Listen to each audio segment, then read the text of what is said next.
In a faraway land, nestled in the serene embrace of mist-covered mountains, there existed a humble monastery where wisdom flowed like a river. Travelers from distant lands journeyed to this haven, seeking enlightenment from the revered Zen master, Master Kiyu.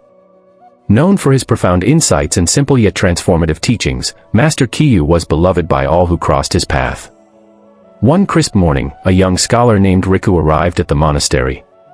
Despite his youthful zeal and voracious appetite for reading, Riku was plagued by a persistent problem. He struggled to remember what he read. His heart weighed heavy with frustration as he approached Master Kiyu, bowing deeply in respect. "Master," Riku began, his voice trembling with a mix of reverence and desperation, "I have read countless books and scrolls, but their wisdom slips away from my mind like water through my fingers. I wish to remember and apply what I read, but I do not know how. Please guide me." Master Kiyu's eyes twinkled with kindness. He gestured for Riku to sit beside him beneath a sprawling cherry blossom tree. As petals gently floated to the ground, the master began to speak. "Riku, the mind is like a garden," he said. "If you plant seeds without care, they may never take root. But if you nurture them with attention and intention, they will grow strong and flourish. To remember what you read, you must cultivate your mind with the same care. Let me teach you 7 ways to remember everything you read. 1. The art of purposeful reading. Master Kiyu's first lesson began with a question, "Why do you read, Riku?" Riku hesitated.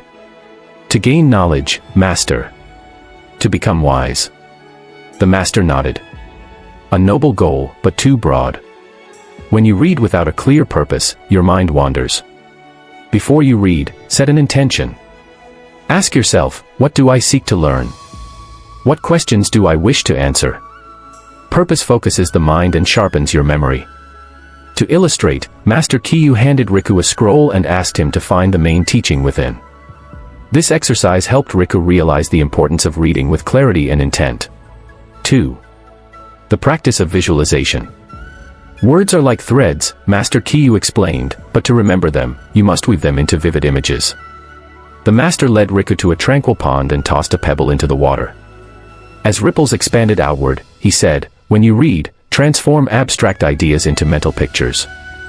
If a book describes a journey, imagine the path, the travelers, the sights and sounds. Visualization creates anchors for memory." Riku practiced by visualizing stories he had read, turning characters and events into vivid scenes in his mind.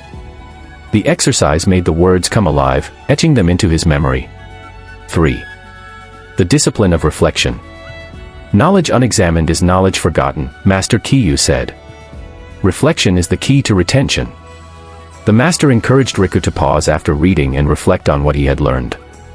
Ask yourself, what stood out? How does this connect to what I already know? How can I apply this wisdom? Riku began journaling his reflections, summarizing key points and writing down questions that arose. This habit deepened his understanding and reinforced his memory. 4. The strength of connection. The mind remembers through association, Master Kiyu taught. Connect new knowledge to what you already know, and it will stick like a vine to a trellis. To demonstrate, the master asked Riku to recall a story he had read and relate it to a personal experience. By finding parallels between the story's themes and his own life, Riku discovered that connections made the content more meaningful and memorable. 5. The balance of practice. Repetition is the mother of memory, Master Kiyu said, but mindless repetition is futile.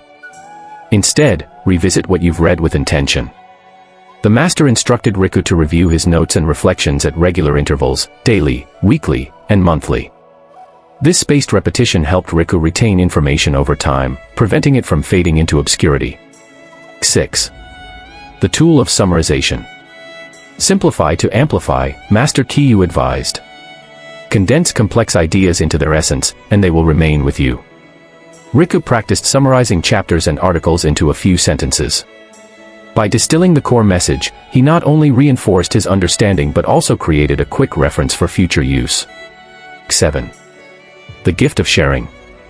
Master Kiyu concluded with a powerful lesson: teach others what you have learned.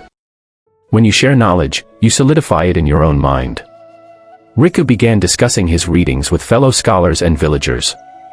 Through these conversations, he discovered gaps in his understanding and filled them, making his memory even stronger. Over the following months, Riku diligently applied Master Kiyu's teachings. His once fragmented memory became a cohesive tapestry of knowledge. He could recall passages, explain concepts, and apply wisdom with ease.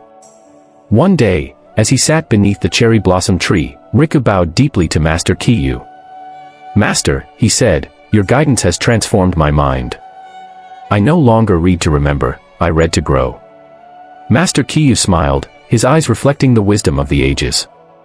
"Riku, you have learned not just to remember, but to live the knowledge you acquire. That is the true essence of reading." And so, Riku's journey of forgetfulness became a path to mastery, proving that with purpose, visualization, reflection, connection, practice, summarization, and sharing, the mind's garden could flourish beyond measure. May you find the magic of retentive memory, dear seeker, just as Riku did.